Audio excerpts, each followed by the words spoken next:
Adonai,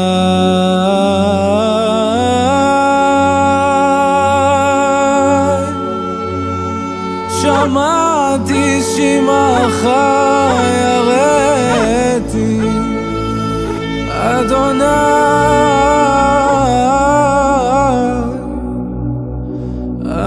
אדוני,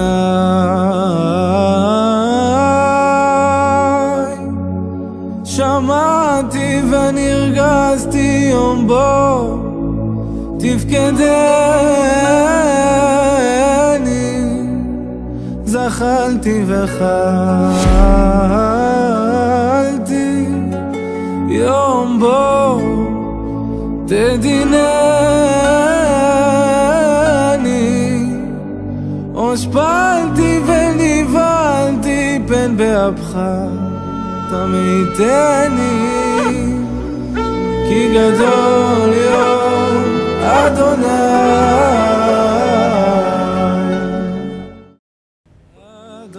Olá, é uma alegria estarmos juntos no quarto episódio da série Protagonistas. Deixe a sua mensagem especial, o seu pedido e o seu agradecimento para que possamos orar por você. Olá, queridos, é muito bom contar com sua presença aqui mais uma vez, assistindo a nossa série Protagonistas. Quero te perguntar, você já se encontrou em algum momento numa situação bastante delicada, onde você precisava de muita coragem?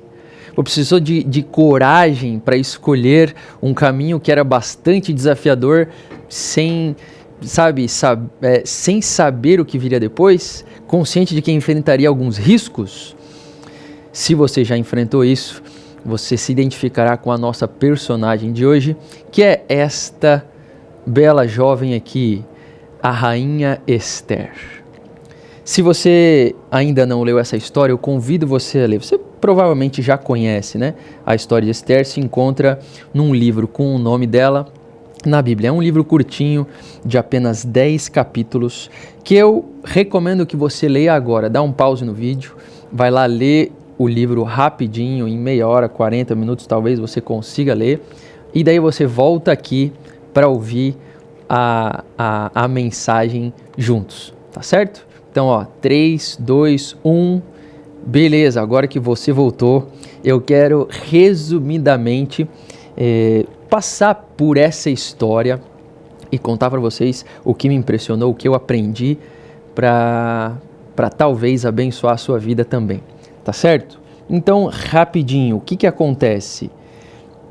Esther era uma moça cativa, né? Assim como muitos outros judeus naquela época, e quem estava dominando eram o que a gente chama hoje de medo-persas, né? E aí a gente já é logo apresentado para o rei Assuero, já no início do livro de Esther, e diz ali como que era um pouco da administração dele, mas a parte principal nos 2 primeiros capítulos é de como Esther veio a se tornar rainha, né? E como que aconteceu? Você que leu, você viu. O rei estava feliz, mandou dar um banquete, chamou a rainha não obedeceu, ela desaforou o rei Assuero, os seus líderes ali, oficiais falaram, cara, isso não pode ficar assim, não vai ser legal para você e para sua reputação e para todos os homens do reino. E aí ele falou, eles recomendaram e o rei acatou, é verdade, vamos tirar Vasti, que ela nunca mais veja o rosto do rei e que o rei depois vá atrás de uma outra rainha. Essa foi uma ideia posterior, o rei gostou. E qual era a ideia? Que se ajuntem pelo reino inteiro, que era grande, né? Desde a Índia até a Etiópia, era um vasto território, que em todos os lugares governados pelo rei, as pessoas vão atrás de jovens moças bonitas, que nunca se casaram, que elas sejam trazidas para cá, elas iriam participar de um concurso ali de beleza, de tratamento, né, de cabelos, de rosto, de tudo, por um ano. E ao fim desse período, o rei escolheria uma para ser a nova rainha. E daí, outro personagem muito importante, talvez o mais importante da história, aparece aí, que é Mordecai, que era atualmente, né, o pai, digamos assim, a pessoa que estava criando Esther, porque ela era órfã dos pais, Mordecai era primo do seu pai, e ele ficou cuidando dela então. E ele recomendou: Esther, vai lá, participa desse concurso. E foi isso que aconteceu. Ela participou e o final da história você sabe, ela acabou ganhando, ela obteve o favor, ela era querida, todo mundo gostava dela. No final, quando o rei chamou, ele também se agradou dela, dispensou as outras e Esther virou a rainha. Veja, uma jovenzinha cativa que tinha sido, de um povo conquistado, foi alçada à posição de rainha do Império Medo-Persa. E aí a história segue. No capítulo 3 você vê que Mordecai, ele passa a ser odiado por Hamã, que era o principal oficial do rei Assuero. Só que, infelizmente, Hamã não pretende fazer justiça e provocar algo só para Mordecai. Ele deseja prejudicar todo o povo de Mordecai, todos os judeus. Você vê, o antissemitismo não é uma coisa nem um pouco nova, né? É algo que já existe há muito, muito tempo. E aí, ele consegue, então, Hamã convencer o rei de decretar a exterminação de um determinado povo insubordinado de todos os territórios do rei. O rei gostou da ideia, assinou, e ele estava se referindo aos judeus, né? Então, a partir deste momento, os judeus tinham, então, uma data definida para a sua morte, para o seu extermínio. Era uma situação muito trágica e delicada. E aí chega o capítulo 4, que é talvez o meu favorito. Por quê? Quando Mordecai soube de tudo isso, desse decreto, de que o ódio de Hamã por ele estava sendo traduzido nisso, na morte dele e de todo o seu povo, ele reagiu como a gente costuma ver os judeus reagindo na Bíblia, nesse tipo de situação. Ele se vestiu de pano de saco, jogou cinza na cabeça, saiu gritando e chorando alto pelas ruas, demonstrando bem vividamente a sua tristeza, a sua angústia. As pessoas viram aquilo e foram avisar: Esther, Mordecai está assim, assim, assim. E aí ele mandou um recado para ela, contando por quê, né? Ela mandou comida, roupa para ele: se arruma, Mordecai, não fica assim. Calma, a história é essa. Ele mandou uma cópia do decreto, falou: esse cara passou a me odiar, só que ele não se contenta só em me prejudicar. Ele marcou uma data, passou um decreto com o rei para o extermínio de todo o nosso povo. Então faz alguma coisa, Esther. Faz alguma coisa, vai até a presença do rei, conta isso e salva o nosso povo. E aí vem um momento crucial. Olha só o que Esther falou a partir do versículo 10 do capítulo 4. Quando ela ouviu essas palavras de Mordecai, ela falou com o mensageiro ali, Hataque, e mandou que ele entregasse a seguinte mensagem a Mordecai: todos os servos do rei e o povo das províncias do rei sabem que, para qualquer homem ou mulher que, sem ser chamado, entrar no pátio interior para falar com o rei, não há outra sentença que não a de morte, a não ser que o rei estenda para essa pessoa o cetro de ouro, para que viva. E eu, nesses 30 dias, não fui chamada para comparecer diante do rei.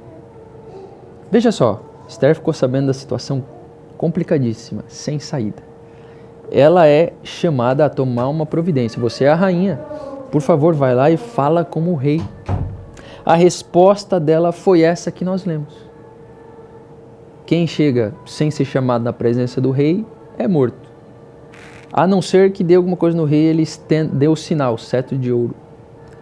E, além disso tudo, faz 30 dias que ele nem me chama lá. Eu que sou esposa dele não estou sendo chamado. E a mensagem acaba ali. Ou seja, ela estava tirando o corpo fora, né? Falando: Mordecai, em outras palavras, eu não posso fazer nada. Errada ela não estava totalmente, né? Totalmente não. Mas olha só, o verso 12 fala que eles mandaram essa mensagem para Mordecai. E aí vem aqui um dos pontos altos, um dos clímax do livro. Mordecai pediu que dissessem o seguinte para Esther: Não pense que por estar no palácio real você será a única entre todos os judeus que conseguirá escapar. Porque se você ficar calada agora, de outro lugar virá socorro e livramento para os judeus. Mas você e a casa do seu pai perecerão. Mas quem sabe se não foi para uma conjuntura como esta que você foi elevada à condição de rainha? Olha só a sabedoria desse homem. Ele não se contentou com a resposta da rainha querendo tirar o corpo fora. Ele falou: querida, é o seguinte, não pensa que você vai se livrar e todos nós iremos morrer. De alguma maneira a salvação virá de Deus para nós. Mas pensa um pouquinho, quem sabe não foi para uma situação e um momento como esse que Deus te colocou aí nesse lugar? E Esther captou a mensagem. E eu gosto muito da reação dela. Ela pediu para que levassem para Mordecai a seguinte resposta agora. A primeira foi o quê? Tira o meu corpo fora, eu não quero correr risco de vida. Mas agora que ele fez aquela pergunta, não é assim, Deus vai salvar de alguma maneira. E outra, se tu quiser, pode participar. Quem sabe ele não te colocou aí para esse tipo de coisa. Aquilo fez ela pensar.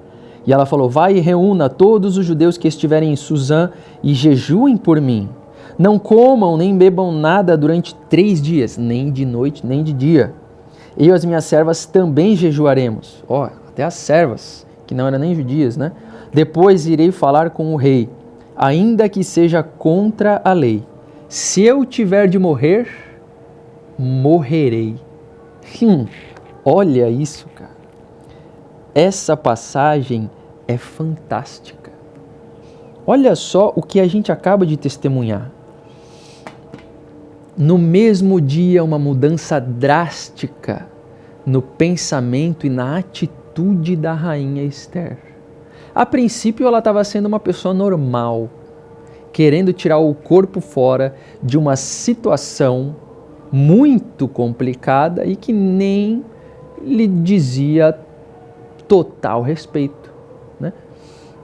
Claro, a uma primeira olhada, né? Uma primeira olhada, muitos poderiam se contentar em se proteger, assim como ela estava querendo se proteger. Olha, eu não quero ir lá e correr o risco de morrer. Mas o que isso significava? Significava permitir que todos os milhares de judeus morressem? E aí Mordecai muito sabiamente abre os olhos dela para isso. E ela muito corajosa e humildemente muda de opinião no mesmo dia.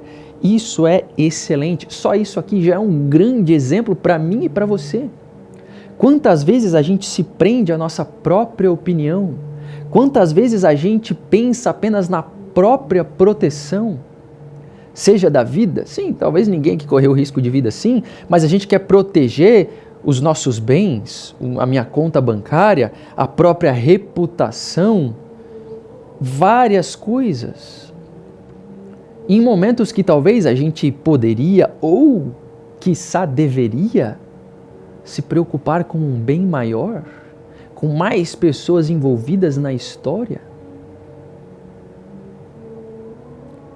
Sabe, a continuação da história é muito bonita, muito curiosa.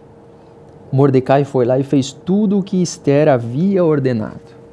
Então a notícia se espalhou por todos os judeus, esses 3 dias eles jejuaram, e Esther e as suas servas também fizeram o mesmo, e ela foi e fez aquilo que podia, né? Se preparou, foi lá, se pôs no pátio interior do Palácio Real, em frente à residência do rei, e agora ela estava ali, pensa, esperando que talvez o seu destino fosse a morte. Ninguém podia fazer aquilo ali, quem se aventurasse correria o risco de morrer. Mas o rei estava sentado no seu trono real, voltado para a porta da residência, e quando ele viu a rainha Esther, ela alcançou o favor diante do rei. E o rei estendeu-lhe o cetro de ouro que tinha na mão. E não só isso, quando ela se aproximou, ele falou: o que você deseja, minha rainha? Você pode me pedir que eu te darei, mesmo que seja a metade do meu reino. Olha só, que coisa fantástica. O clamor do povo judeu foi ouvido. E a rainha Esther alcançou favor aos olhos do rei. Então ela naqueles 3 dias de jejum, de conversa com Deus, ela provavelmente naqueles momentos recebeu uma ideia muito boa. Ela foi sábia e falou: se eu alcanço favor aos teus olhos, rei, venha para um banquete que eu vou preparar para você. E chama Ramã também. E foi isso. Você leu a história. Ela preparou um banquete lá quando estavam felizes e alegres, comendo e bebendo. O rei perguntou: e aí, minha filha, qual que é o teu pedido? Você pode pedir até a metade do meu reino que eu te dou. E ela postergou, né? Não sei se ela estava com medo, não teve coragem. O primeiro dia foi só aquecimento. Ela falou: Senhor, venham amanhã para mais um banquete. E foi assim. Ramã e o rei voltaram. E você viu ali no desenrolar da história que naquele segundo banquete, de maneira bem sábia, mas né, com as palavras devidas, ela falou que havia um povo que seria destruído injustamente, estão querendo matar o meu povo, eu e o meu povo, com uma lei aí e tal. E o rei pergunta: como assim? Quem está tramando isso? E ela falou: esse malvado desse Ramã. E aí o rei entendeu, né? Ela explicou tudo aquilo, aquela coisa que tinha sido tramada por Ramã. Ele convenceu o rei, agora tinha um decreto. E o desenrolar da história é muito bonito e interessante. A gente não vai até o fim, né? Mas assim então começa agora a tentativa de reverter a situação. Porque a gente vê isso mais de uma vez, tanto no livro de Esther quanto no de Daniel. Um decreto dos medos e persas é algo que não se podia revogar. Então, depois que Ramã foi morto, foi descoberto todo o trambique, não tem como revogar o que o rei já assinou. Mas então eles acharam uma solução. O rei falou: você e Mordecai escrevam para os judeus para se espalhar por aí a orientação que vocês quiserem para eles se livrarem disso. E aí, de uma maneira muito, muito cuidadosa, eles redigiram uma carta, né, dizendo para os judeus se prepararem, que eles podiam se armar contra todas as pessoas que resolvessem cumprir aquele primeiro decreto. Eles receberam uma ordem de que vocês podem se defender, né? Não deixa isso acontecer não. E no fim da história, Deus estava com eles, os judeus foram salvos, né? E as pessoas que tentaram então cumprir aquele primeiro decreto e matá-los, elas foram destruídas. E então, ao fim de tudo, Mordecai foi alçado ao lugar de Ramã e se tornou um homem importante naquele reino. Essa história é fantástica e bonita, daria um belo de um filme, né? Ela tem um roteiro impressionante. E eu acho que é impressionante a gente perceber a coragem que Esther teve de tomar a responsabilidade para si. Aquela primeira coisa que nós já comentamos, né? Ela teria tudo, uma pessoa normal poderia ter raciocinado de maneira a se proteger, a tirar o corpo fora, como a gente diz, né? Seria muito mais fácil e cômodo ela lavar as mãos para essa situação, porque ela não tinha risco nenhum. Ela era a rainha do império. Se ela quisesse tentar falar com o rei para explicar, ela correria risco de vida. Mas eu te pergunto, quantas pessoas ao longo da história estiveram em situação semelhante e tiveram atitude diferente? Quantas pessoas ao longo da história preferiram se preservar ao invés de arriscar a si mesmos, alguma coisa relacionada a si, para o bem de outros, para um bem maior? Eu pergunto para você, será que na sua própria história você já se encontrou em alguma situação que você preferiu se preservar ao invés de ajudar alguém? Será que você já preferiu se eximir de alguma responsabilidade que não é claramente sua, só para se proteger? Para proteger a reputação, para proteger o seu bolso, o seu dinheiro, para proteger algum bem que você tem? Será que você já preferiu ficar numa zona confortável, sem compromisso, sem comprometimento? Eu acho que é possível. Não de uma maneira tão, igual a de Esther, mas muitos de nós já passamos por algo parecido. Não precisa ser assim. Nós aprendemos aqui com Esther que a gente pode estar numa posição parecida e ter coragem e humildade para arregaçar as mangas e agir, para pensar num bem maior, para não se preocupar com algum comprometimento a si mesmo, a sua reputação, aos seus bens. Sabe? A gente tem que ter a coragem de mudar de opinião. A gente tem que ter a humildade e a coragem de crer no impossível, estando dispostos a aceitar que aconteça aquilo que é mais provável. Que foi o que Esther fez. E quantas vezes você já aceitou passar por isso e se deixou colocar nesta situação? Eu espero que você tenha tido coragem, muitas e muitas vezes na sua história, de se colocar no lugar do outro, de tomar para si uma responsabilidade que não necessariamente era sua, mas que você pensou num bem maior, na salvação de mais pessoas, e você aceitou participar. Doar-se a eles, doar-se a uma causa maior do que você, maior do que os seus próprios interesses. Muitas vezes o nosso instinto é aquele mesmo de Esther, pensar nos meus próprios interesses. Não tenho nada a ver com essa pessoa, não tenho nada a ver com esse grupo de pessoas. Eu não preciso colocar a minha mão nessa situação. Mas olha, talvez se você tivesse a coragem de se colocar naquela situação arriscada, você obteria uma vitória muito maior do que essa de tirar o corpo fora e vencer sozinho e buscar um bem só para você. Sabe? Outra coisa que me chama a atenção é que ela escolheu ser fiel, mesmo num momento e num ambiente desafiador. A gente vê isso em vários outros personagens da história, né? O próximo que nós vamos discutir na próxima quarta-feira teve uma atitude semelhante. Ele não se deixou corromper, mesmo no meio de uma corte pagã. Esther era muito jovem.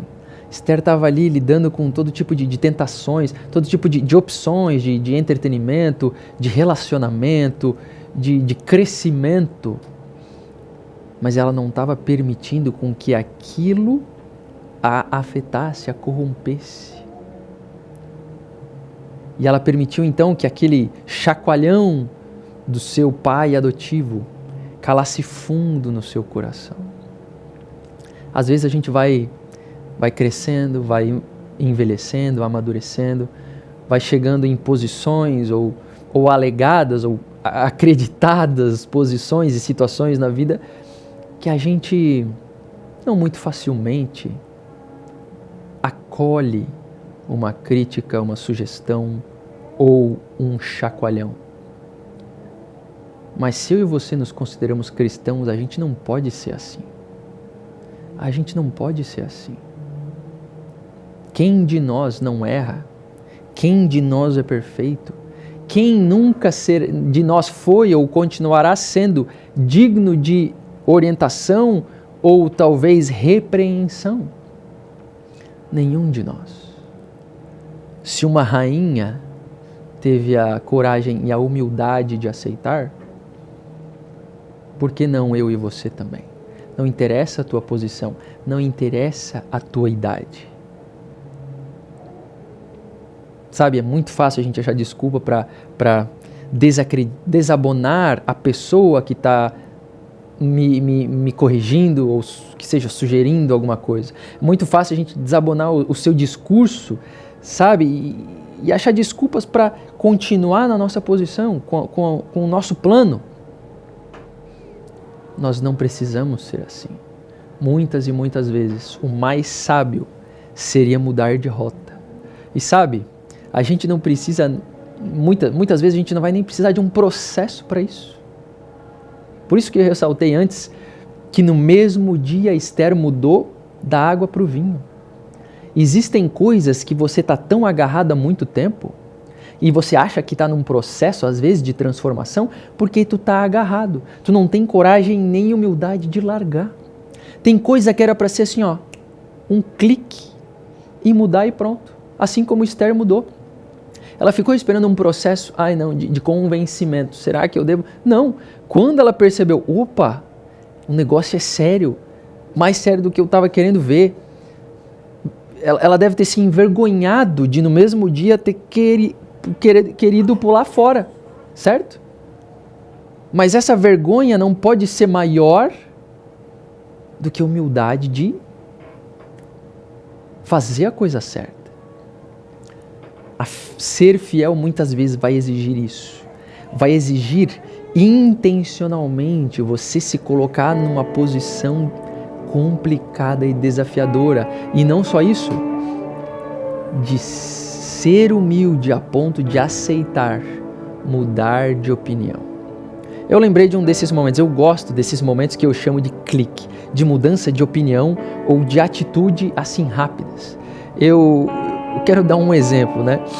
De vários anos atrás, mais de 10 anos atrás, eu estava namorando e a gente foi visitar um pastor muito amigo nosso, que era o nosso conselheiro também, né?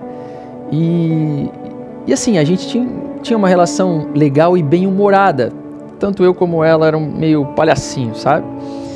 Aquele, né, que faz todo mundo rir, faz rir entre os dois também. Só que às vezes eu fazia certas brincadeiras e piadas que ela começou a reclamar. Ela não gostava, ela não achava graça. Só que eu, dentro de mim, eu pensava assim, cara, não tem nada de mal nisso aqui. É só uma brincadeira, não é ofensa e tal. É algo pra gente se divertir. Mas ela não gostava.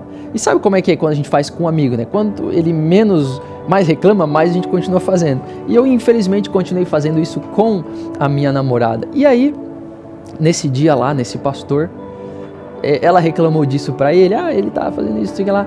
E eu falei, rindo assim, cara, mas é só brincadeira. Isso. Expliquei pra ele. Não é mal.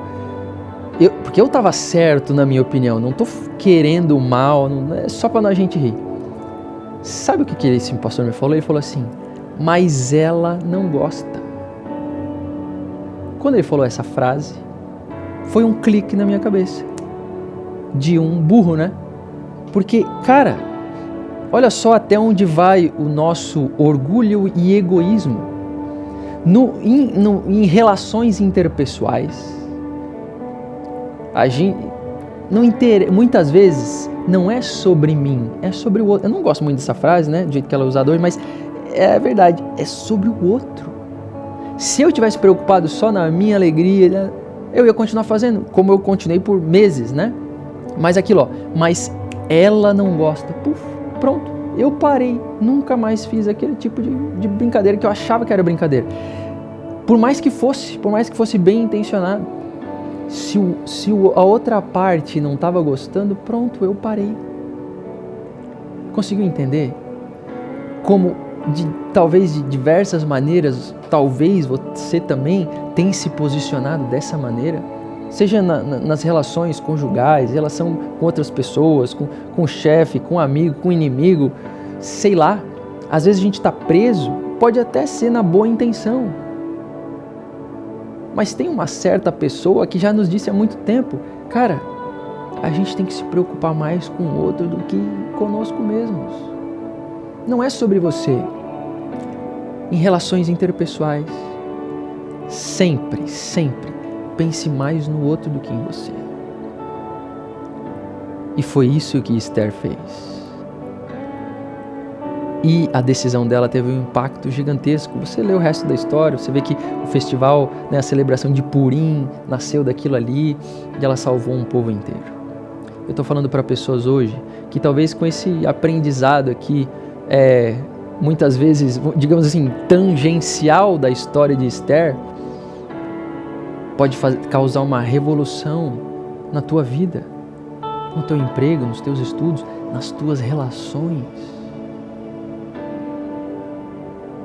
A gente precisa aprender a ser humilde para mudar rápido e a ser corajoso para, às vezes, mesmo nos colocando numa situação probante e complicada, aceitar aquilo ali, sabendo que por um bem maior de mais pessoas, vale a pena ser fiel. Para nós finalizarmos, eu gostaria de ler para você uma sessão aqui do capítulo 49 do livro Os Escolhidos. Já foi lido aqui em alguns capítulos anteriores da nossa série. Esse capítulo fala de uma jovenzinha israelita que se tornou rainha.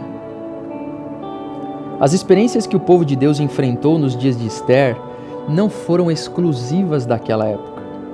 João, o revelador, olhando para os séculos no fim do tempo, declarou, em Apocalipse 12:17, o dragão irou-se contra a mulher e saiu para guerrear contra o restante da sua descendência, os que obedecem aos mandamentos de Deus e se mantêm fiéis ao testemunho de Jesus. Alguns hoje verão essas palavras sendo cumpridas. O mesmo Espírito que, nos séculos passados, levou as pessoas a perseguirem a igreja verdadeira, fará com que haja um esforço semelhante contra os que são leais a Deus. Mesmo agora estão sendo feitos preparativos para este último grande conflito. O decreto final contra o povo de Deus será muito semelhante ao que Assuero baixou contra os judeus.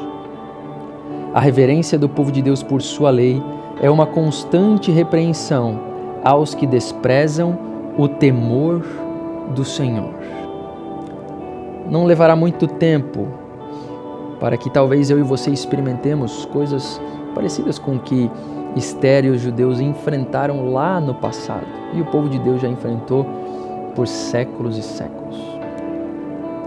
O meu desejo, a minha esperança é que eu e você escolhamos sabiamente o lado em que a gente vai se colocar. E que mesmo sabendo que escolher o lado de Deus, mesmo sabendo que escolher se manter ao lado do povo de Deus, conscientes de que isso pode trazer grandes problemas e malefícios, eu e você escolhamos nos manter ali, escolher ser fiéis, não importa o tamanho da prova, e que a reverência do povo de Deus pela sua lei se prove lá no final a saída e a salvação deste mundo corrompido. Vamos orar? Grande Deus, nosso Pai dos céus, nós te louvamos porque com a história da rainha Esther nós aprendemos muitas coisas. Te agradecemos, Pai, porque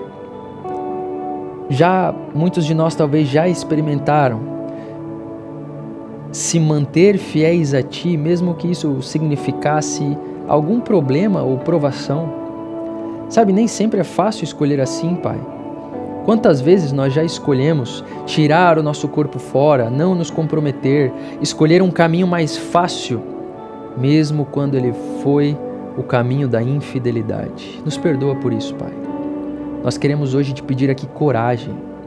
Coragem para escolher ser fiel, mesmo quando for difícil e probante. E também humildade, Pai. Humildade para nos colocarmos no nosso lugar e abrir o nosso coração e os ouvidos a sugestões de fora, a quem sabe até repreensões quando estivermos escolhendo mal.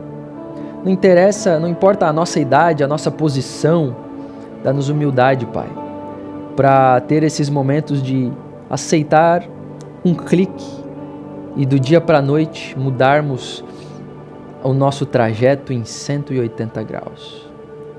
Enche-nos do Teu Espírito, que sejamos corajosos e fortes e humildes como Esther e Mordecai. Em nome de Jesus. Amém, Pai.